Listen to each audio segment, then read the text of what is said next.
Which Side Podcast is a proud member of the Which Side Media Collective. This week's episode is brought to us by Tiffany Young. Tiffany Young is from Ducks and Clucks, a rescue sanctuary in Salt Lake City, and wants to shout out that pet ducks cannot be dumped in local parks. Please don't dump pet ducks. They aren't wild, can't fly, or migrate, and suffer when dumped. Thank you. Oh, thank you, Tiffany. Yeah, thank you. And if you have a second, go to ducksandclucks.com and go donate. She does all of this herself, and she is just really dedicated to saving these animals. So go help her out. Go to ducksandclucks.com and click on donate. Which side are you on? Which side are you on? Which side are you on? Which side are you on?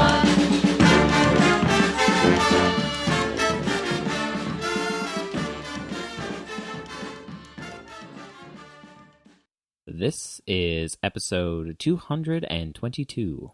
Yeah, we have Julie Herrada on from Marius Mason's support team. But first, here's our side.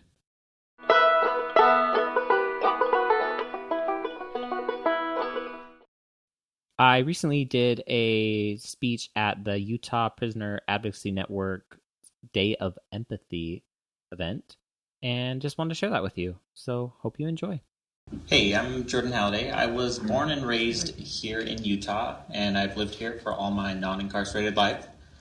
I'm currently owner of a creative design consulting business, and I'm now married, and she was the biggest supporter and my biggest support network while I was incarcerated. Basically, in 2008, I was approached by the FBI at my work. They were investigating local animal liberation actions in the area, and I was very active in above-ground animal rights activism at the time. I helped found the Animal Defense League of Salt Lake City, and I was often on the news and in newspapers, so it wasn't a big shock when they approached me. A common tactic for the FBI is to often target above-ground activists when seeking information on illegal underground actions. But long story short, I was subpoenaed to a federal grand jury, and I failed to cooperate by refusing to testify because I disagree with grand juries and believe they're archaic, unjust, and frankly a little Orwellian, but that's another story for another time. I was ultimately sentenced to nearly a year in federal prison, and while there I met a lot of interesting people and developed many friendships. One of those friendships I want to talk about a little bit today was my cellmate Jim. He was your typical sweet-talking small-town southerner. Basically, he's a giant teddy bear. He was a pastor turned bank robber. Unfortunately, he'd fallen on hard times, and he started to constantly receive calls from debt collectors. And one morning, he got a call from a debt collector, and a flip kind of just switched in his brain. He thought, I need money. Who has money? Banks have money. So he drove to a bank, and he went to the bank teller, and the bank teller said, Hi, Pastor Jim. And he pulled out a gun, and he said, Give me your money. Before even arriving home, he was pulled over and arrested by a local police officer who even knew his name. Because in small towns, everybody knows everyone. He's been in prison ever since, and even during his court case, psychologists testified that he had suffered from temporary psychosis. His actions were very unlike him, and he experienced a temporary lapse of judgment. The judge either dismissed this or didn't really care and sentenced him to a long-term prison sentence with an enhancement for having a gun. Currently, he's in a federal medical center. He's had 2 knee replacements since he's been in, and also, unfortunately, last year he was diagnosed with cancer. This is just one of the friends that I made, and there's many other stories like this. Unfortunately, people from low-income communities and people of color are often detained, arrested, and convicted at higher rates than their well-off and white counterparts accused of the same crime. I believe this is a current form of segregation and something that desperately needs to be fixed and addressed in our society. I still keep in touch with my friends in prison, and I also help with a prisoner support group called ABC Salt Lake City. We host a prisoner letter writing night every second Tuesday at the West Valley City Library at 7:30 p.m. Letters are like oxygen to prisoners. Often it's the only outside source of communication and news that they can get. It's one of the easiest ways that you can help support them, and I encourage everyone to do so. So thank you so much. We don't like doing these ads, but we also have to pay for the podcast out of our pocket. So what better way to help us than to become a member of Which Side Podcast? If you head on over to whichsidepodcast.com and click on the members tab, you can become either a monthly or a yearly member and get all the awesome benefits that come with that, which include a shirt of your choice, a patch and bandana, listener shout-outs, and all the archived and new members-only bonus content that we release. Plus, you get a discount at the Which Side Collective store. If you're looking for other ways to help the podcast, you can always go rate and review us on your favorite podcast aggregator. That helps us out a ton. iTunes is the most popular. Go give us some stars. Give us a little review. Become our friends on social media. Hit that like button, that follow button, and just be our friends. And we got a goddamn phone number that has the word anarchy in it for you. It's 424-ANARCHY. That's 424-262-7249. Just so you can cuss on the show. Yeah. Call that number and say fuck shit damn.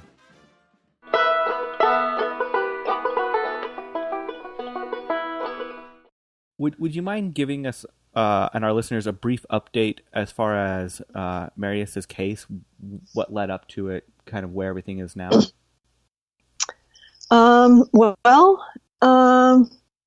As far as his criminal case, it's just kind of, he's basically serving out his sentence now. His appeals have been exhausted. He really only had one option for an appeal, and it was denied quite a long time ago, I think around 2010.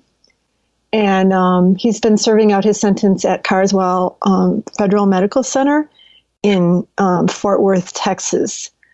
And as far as it goes, I mean, there's nothing more to be done at this point. Can you give people who are maybe not familiar with like the background of what led up to the arrest, a little bit of the history? Sure. So Marius was arrested in 2008 and charged with 4 counts of arson in federal court. 4 counts of arson and conspiracy to commit arson.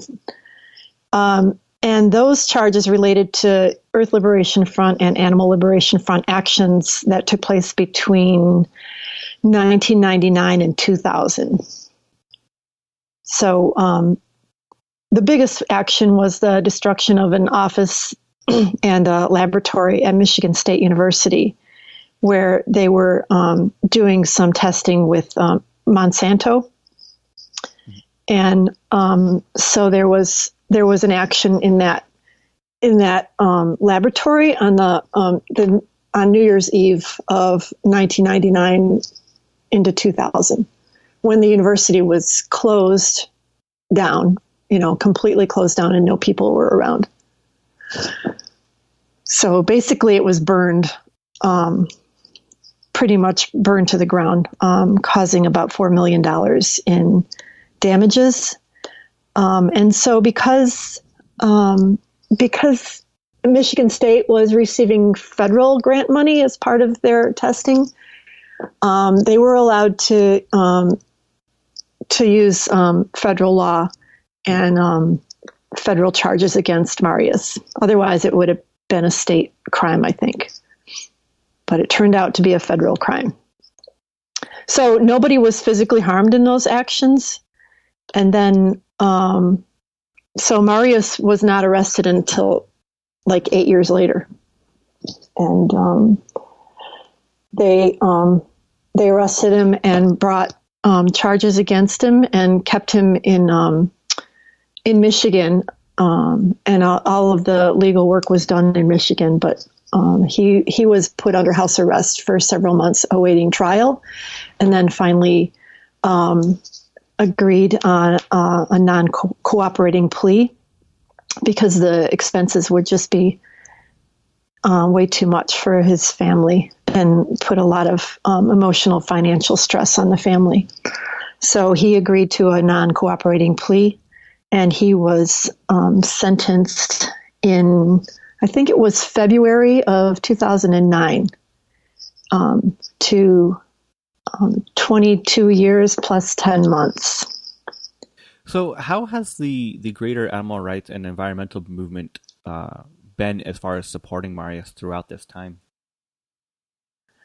They've been pretty good. There was some pushback when the plea agreement was signed, because a lot of people in the animal rights and earth liberation movement were not supporting people who signed plea agreements. But in Marius's case, I think people understood what the situation was and what the issues were, and so he's gotten a lot of support and continues to get a lot of support. Looking back on the case, is there any lessons as activists that we could take and learn from? Don't trust anybody. Even if you think that, it's the person you trust most in the world, that might turn around to bite you, because that's what happened to Marius, I think. I'm saying that in a very flippant way. It's hard to know what good advice. I mean, I can't give you advice like don't get caught, because that's ridiculous. Nobody intends to get caught, but I would say just keep in mind what people have to go through when they go through this prison system, and what their lives are like while they're in there, and how much that changes, everything about their life, their future. Marius is going to be out in about, 10, 15 years. I think he's got close to 15 more years. And that's a hell of a long time to be. And there's no time off for good behavior or anything like that. This is just how it is. So I would say, be supportive of people that have to go through this. Otherwise, I can't really give any advice. I just wanted to briefly touch on transgender issues in prison. What's the process and the procedure? Do they allow inmates to go to a male facility, or? Well, it's different between the state and the federal level. So a lot of the laws and rules and cases that are coming out now that you read about in the news are based on state, and it's case by case based on the different states too. And that doesn't apply at all to the federal level. So, but it's also very arbitrary, as everything else in the system is. They won't allow Marius to legally change his name, because in Texas, prisoners are not allowed to change their names. But Marius is, a federal prisoner, so they're just applying state law just because that's where he's at. So if he ended up being in a prison in another state, would that state's laws apply? I don't know. So they would probably just find another way not to let him have, that little dignity. But going back to the transition, so he came out as a trans man in 2013, and he uses he and him pronouns. he's been seeking and has actually succeeded in getting some gender-affirming health care, including hormone treatments. So I think since about September, he started hormone treatments there. And that took a couple years, 2 or 3 years of just appealing and filing all this paperwork, and his lawyer helping him through that process to get that treatment. And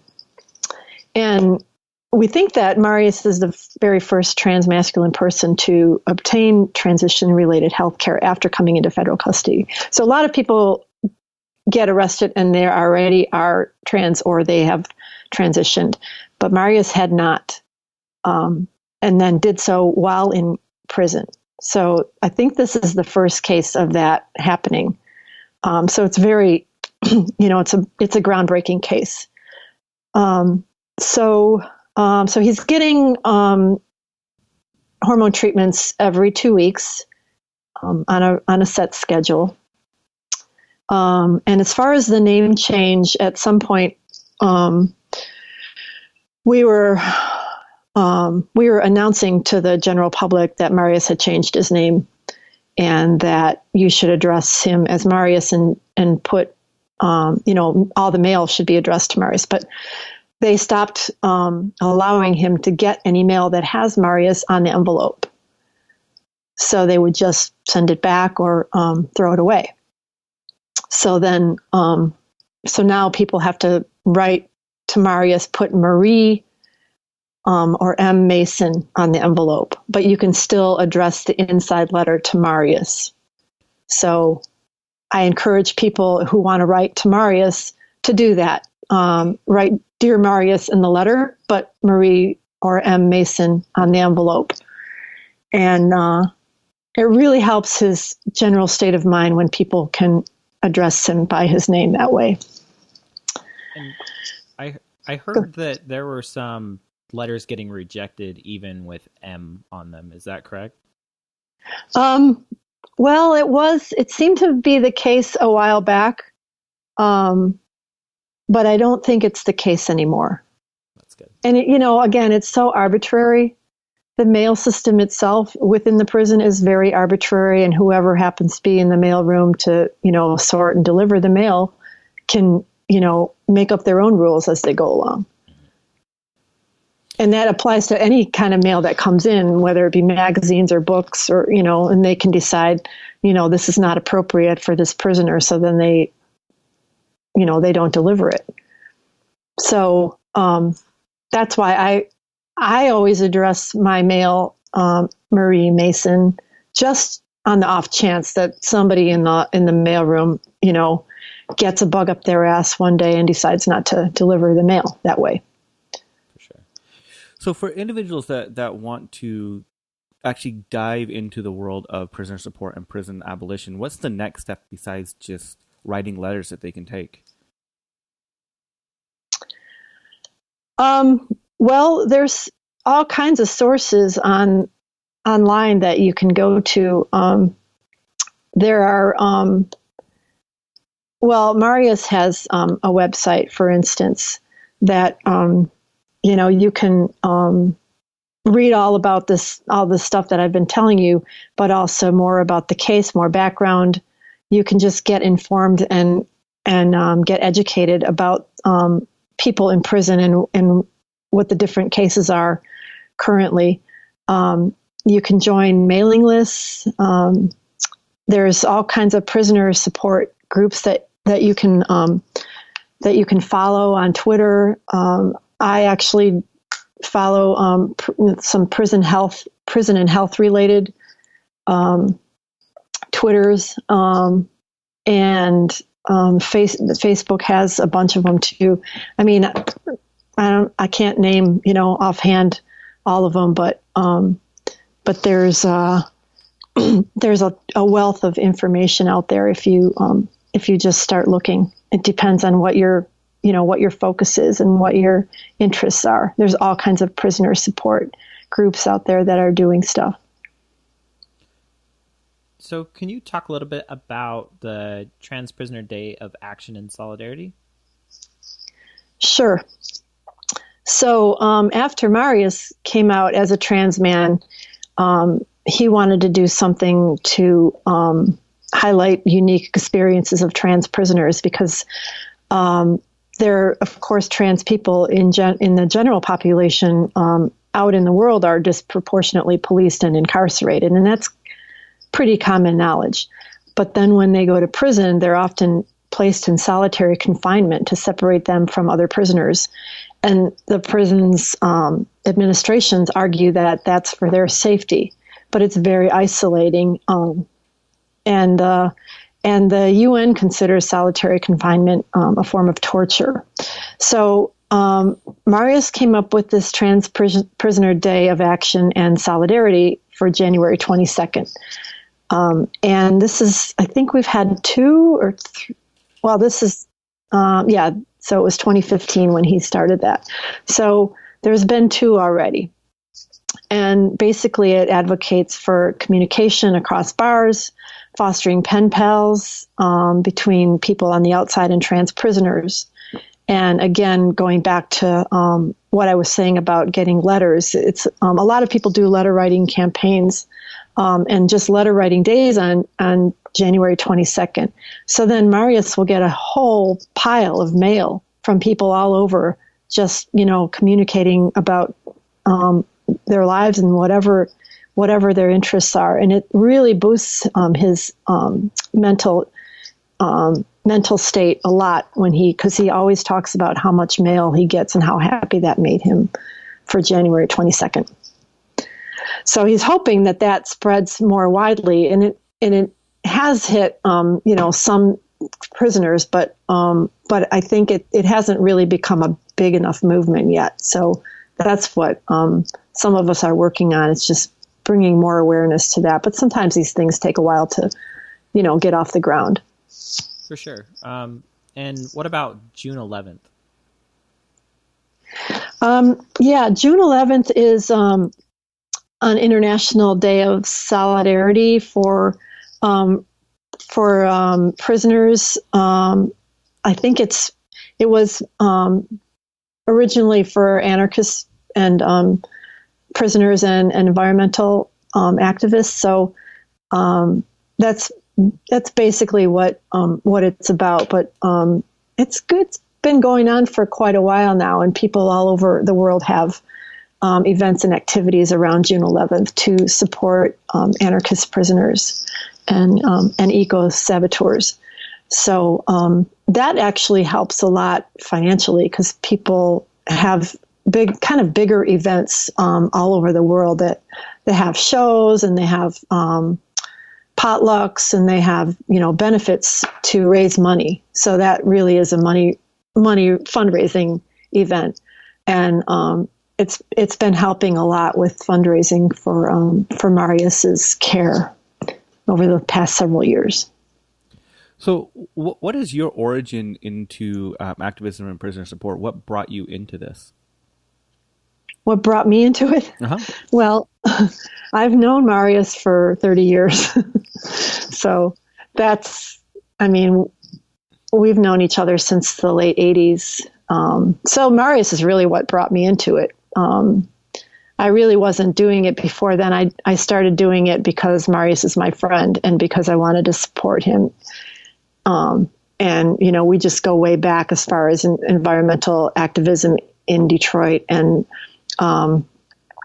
doing actions and stuff. So, we had both moved away from Detroit in the early 90s, I guess. But we still had contact with each other, and I still would hear about some of the stuff he was doing, and he knew where I was, so we could get together if we were in the same city at the same time. So we kind of maintained contact, but then when Marius got arrested, I heard about it, the very next day, if not the same day, when he got arrested in 2008, and I found out where he was being held. And I wrote a letter to him immediately and just established contact again. And then I've just been in close touch ever since. So because Marius is my friend, that's how I got into it. So you said you were involved in environmentalism before this case. What brought you just into activism in general? Because I care. I don't know what brings somebody to activism. We were living in Detroit, and there was a lot of issues around environmental justice, and so we were actually the thing that brought Marius and I together is the Detroit trash incinerator, which was built in the late 80s in Detroit in a very poor part of Detroit near where we were living. And it was the largest trash incinerator in the world. And it was going to, basically burn trash without any of the environmental controls or filters or anything that it needed. So I joined a grassroots group that was working to fight that. And Marius was part of that group, that same group. So so that's how, I just got started on it because I care about the earth. Well, thank you so much for coming on. How can people find out more about Marius and actually, give support and write letters? So all the information about Marius and how to support him is on the website supportmariusmason.org. Well, thank you. And you can find information about how to write to him and other ways to support.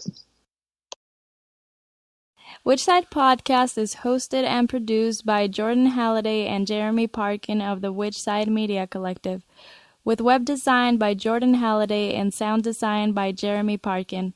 Booking by Mari Halliday. Go to whichsidecollective.org to check out the other shows in the collective.